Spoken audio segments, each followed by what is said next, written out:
Well, let's talk about cycling again. Had a lot of response on Friday when we were debating comments by a transport minister that cyclists should be allowed to mount the pavement at busy times or on dangerous stretches of road.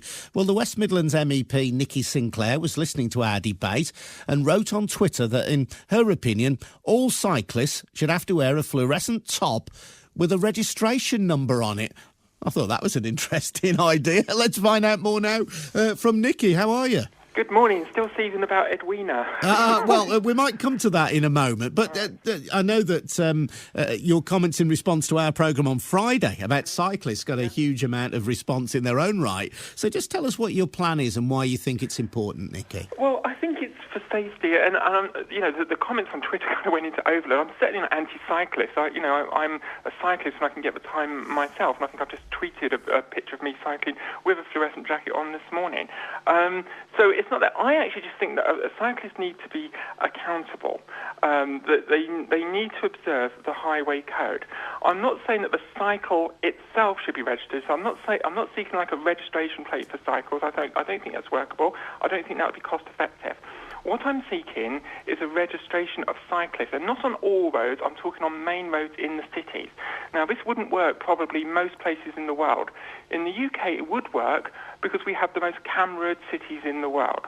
So it's accountability for actions. And I see time and time again in Birmingham and London cyclists running red lights and putting pedestrians in danger. And I just think that we need some accountability. And if every cyclist was made to wear a fluorescent jacket, it's also safety for the cyclist as well. Yeah, it's interesting what you say there, Nikki. I almost ran over a cyclist who had jumped a red light. It was in Kings Norton on the junction of Melchett Road and I think it's Melchett Road or Ardath Road and Pershall Road. The cyclist had jumped the red light. I was obviously entitled coming across that junction to go. I had the green light there, but the cyclist whizzed down the hill, came through the red light, and I had to swerve to avoid the cyclist. It would be good. You would have been held to be responsible. It would be good to have known who that cyclist was, to at least hold them to account for their actions. But had you hit that cyclist, Adrian, you would have been prosecuted.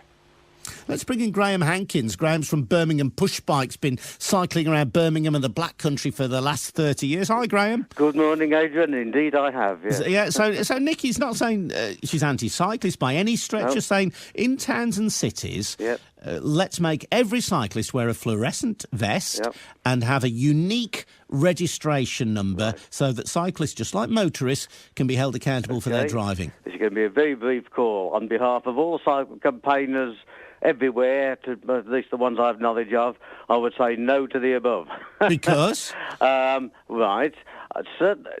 Okay. Because we are trying to put over the view that cycling is safe, provided cyclists and motorists obey the rules. Cycling has got to be seen as normal and safe, yeah?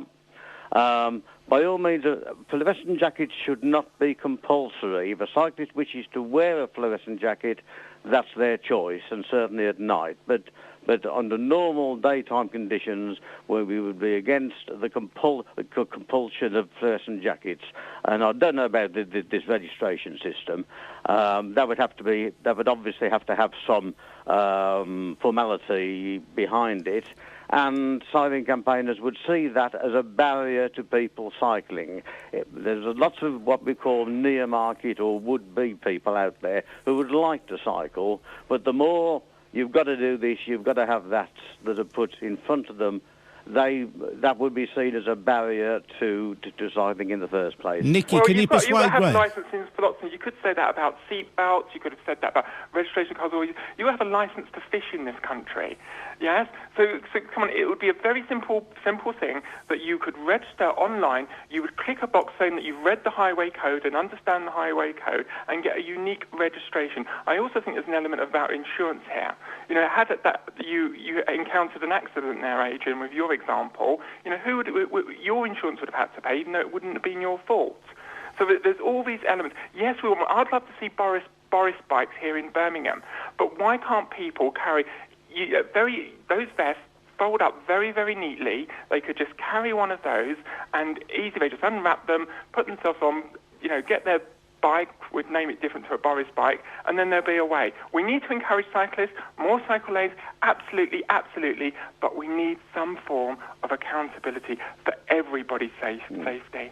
Well, I can repeat what I've just said, basically. I would say, what I've already just said, no to that system, but particularly, I would think. But listen, Graham, you're saying no to accountability. Yes. Why should cyclists be any less accountable, given that they use the public highway, and we're talking about towns and cities here. Nikki's not talking about rural routes, towns and cities. Given that they have access to those routes and also have a responsibility for road safety, why shouldn't cyclists be at least accountable for how they behave on the roads? Well, they should be accountable in terms of they should know and use the advice given in the highway code.